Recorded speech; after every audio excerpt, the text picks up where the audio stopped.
ಇನ್ನು ದೆಹಲಿಯಲ್ಲಿ ಬಾಂಬ್ ಸ್ಫೋಟ ಸಂಭವಿಸಿದೆ. ಬೆಂಗಳೂರಿನಲ್ಲಿ ಸಿಎಂ ಇದರ ಬಗ್ಗೆ ಮಾತನಾಡಿದ್ದಾರೆ.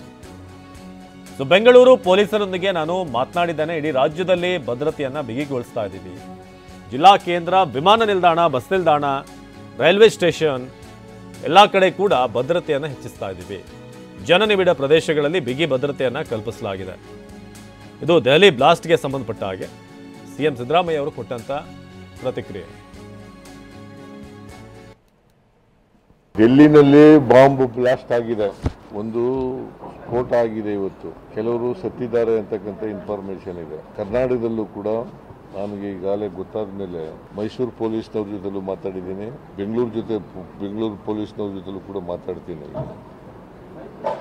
ಈಗ ಮೈಸೂರು ಪೊಲೀಸ್ನವ್ರ ಜೊತೆ ಮಾತಾಡಿದ್ದೀನಿ, ರಾಜ್ಯ ಮಟ್ಟದ DGP ಜೊತೆ, IGP, DGP, IGP ಜೊತೆ ಕೂಡ ಮಾತಾಡ್ತೀನಿ. ಒಟ್ಟಾರೆಯಾಗಿ ಇಡೀ ರಾಜ್ಯದಲ್ಲಿ ಭದ್ರತೆಯನ್ನು ಬಿಗಿಗೊಳಿಸ್ತಕ್ಕಂಥ ಕೆಲಸವನ್ನು ಮಾಡ್ತೀವಿ. ಆಮೇಲೆ ಎಲ್ಲೆಲ್ಲಿ ಜಿಲ್ಲಾ ಕೇಂದ್ರಗಳು, ಬೆಂಗಳೂರು ಕೇಂದ್ರ, ವಿಮಾನ ನಿಲ್ದಾಣ, ಬಸ್ ನಿಲ್ದಾಣ ಮತ್ತು ರೈಲು ನಿಲ್ದಾಣ ಸೇರಿದಂತೆ ಎಲ್ಲೆಲ್ಲಿ ಜನ ನಿಬಿಡ ಪ್ರದೇಶಗಳಿದ್ದಾವೆ, ಸಾಂದ್ರತೆ ಇರತಕ್ಕಂಥ ಸ್ಥಳಗಳಲ್ಲಿ ಭದ್ರತೆಯನ್ನು ಬಿಗಿಗೊಳಿಸಬೇಕು ಅಂತಕ್ಕಂಥ ಸೂಚನೆಯನ್ನು ಈಗಾಗಲೇ ಕೊಟ್ಟಿದ್ದೀನಿ. ಸೊ ಮೈಸೂರು ನಗರದ ಪೊಲೀಸ್ನವ್ರಿಗೂ ಕೊಟ್ಟಿದ್ದೀನಿ, ಬೆಂಗಳೂರು ನಗರದ ಪೊಲೀಸ್ನವ್ರಿಗೂ ಕೂಡ ಕೊಡುತ್ತೇನೆ, ಮತ್ತು ರಾಜ್ಯ ಪೊಲೀಸ್ನವ್ರಿಗೂ ಕೂಡ ಕೊಡ್ತೇನೆ. DGP ಮತ್ತು IG ಜೊತೆಗೂ ಕೂಡ ಮಾತಾಡ್ತೇನೆ. ಸ್ಫೋಟದಲ್ಲಿ ಮೃತರಾದವರ ಕುಟುಂಬ ವರ್ಗದವರಿಗೆ ಸಂತಾಪ ವ್ಯಕ್ತ ಮಾಡ್ತಕ್ಕಂಥ ಕೆಲಸವನ್ನು. ಇನ್ನು ಗೃಹ ಸಚಿವ ಅಮಿತ್ ಶಾ ಕೂಡಲೇ ರಾಜೀನಾಮೆ ಕೊಡಬೇಕು ಅಂತ ಅಮಿತ್ ಶಾ ವಿರುದ್ಧ ಸಚಿವ ಪ್ರಿಯಾಂಕ್ ಖರ್ಗೆ ಕಿಡಿಕಾರಿದ್ದಾರೆ. ಇಂಟೆಲಿಜೆನ್ಸ್ ವೈಫಲ್ಯದಿಂದ ದುರ್ಘಟನೆ ಸಂಭವಿಸಿದೆ. ಸ್ವತಂತ್ರ ಭಾರತದಲ್ಲಿ ಅಸಮರ್ಥ ಗೃಹ ಸಚಿವ ಅಂತ ಯಾರಾದರೂ ಇದ್ರೆ ಅದು ಅಮಿತ್ ಶಾ ಅಂತ ಹೇಳಿದ್ದಾರೆ. ಇನ್ನು ಎಷ್ಟು ಜನರ ಪ್ರಾಣ ಕಳ್ಕೊಳ್ಬೇಕು, ಎಷ್ಟು ಜನರು ಪ್ರಾಣ ಕಳ್ಕೋಬೇಕು? ಪುಲ್ವಾಮಾ ಆಯಿತು, ಮಣಿಪುರ ಆಯಿತು, ಈಗ ದೆಹಲಿ. ಎಲ್ಲ ಹಿರಿಯರು ಮಾತನಾಡಿದ್ದಾರೆ. ಸ್ವತಂತ್ರ ಭಾರತದಲ್ಲಿ ಅತ್ಯಂತ ಅಸಮರ್ಥ ಗೃಹ ಸಚಿವರು ಯಾರನ್ನ ಇದ್ರೆ ಅದು ಅಮಿತ್ ಶಾ ಅವರು. ಇನ್ನು ಎಷ್ಟು ಜನ ಪ್ರಾಣ ಕಳ್ಕೋಬೇಕ್ರಿ? ಡೆಲ್ಲಿ ಆಯಿತು, ಮಣಿಪುರ ಆಯಿತು, ಪುಲ್ವಾಮಾ ಆಯಿತು, ಪಹಲ್ಗಾಮ್ ಆಯಿತು, ಉತ್ತರ ಸಿಕ್ಕಿದ್ಯಾ? 10 ವರ್ಷ ಆಗ್ತಾ ಬರ್ತಾ ಇದೆ.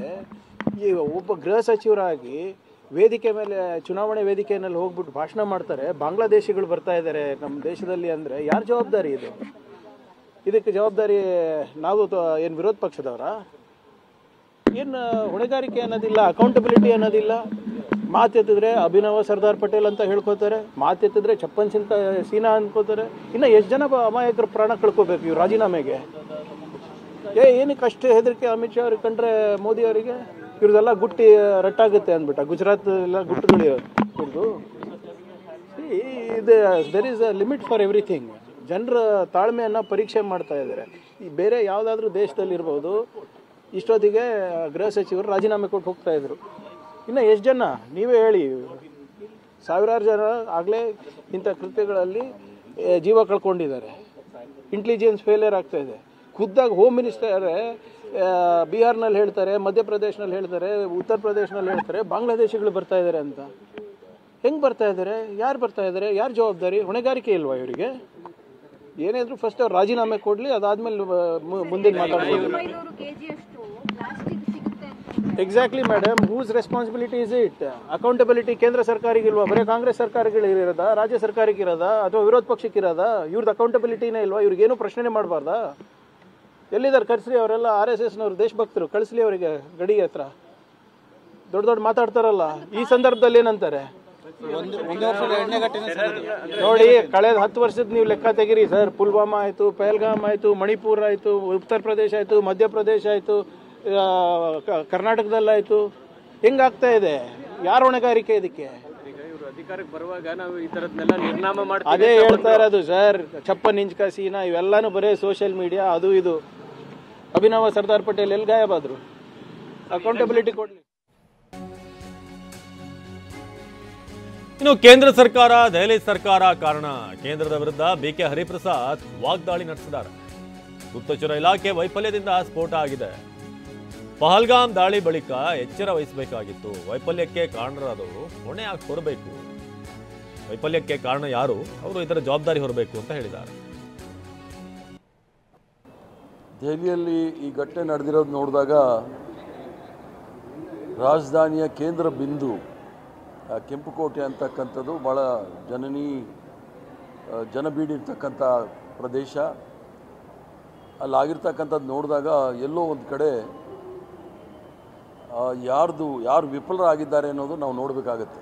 ಕೇಂದ್ರ ಸರ್ಕಾರ ಮತ್ತು ರಾಜ್ಯ ಸರ್ಕಾರ ಎರಡೂ ಸಹ ಒಂದೇ ಪಕ್ಷದ ಇರೋದರಿಂದ ಎಲ್ಲೋ ಒಂದು ನಾವು ಆ ಇನ್ಫಾರ್ಮೇಷನ್ ಅಂತ ಇಂಟೆಲಿಜೆನ್ಸ್ ಇನ್ಫಾರ್ಮೇಷನ್ ಎಲ್ಲೋ ಫೇಲ್ಯೂರ್ ಆಗಿದೆ ಅಂತೇಳಿ ಎಲ್ರಿಗೂ ಸಹ ಭಾವನೆ.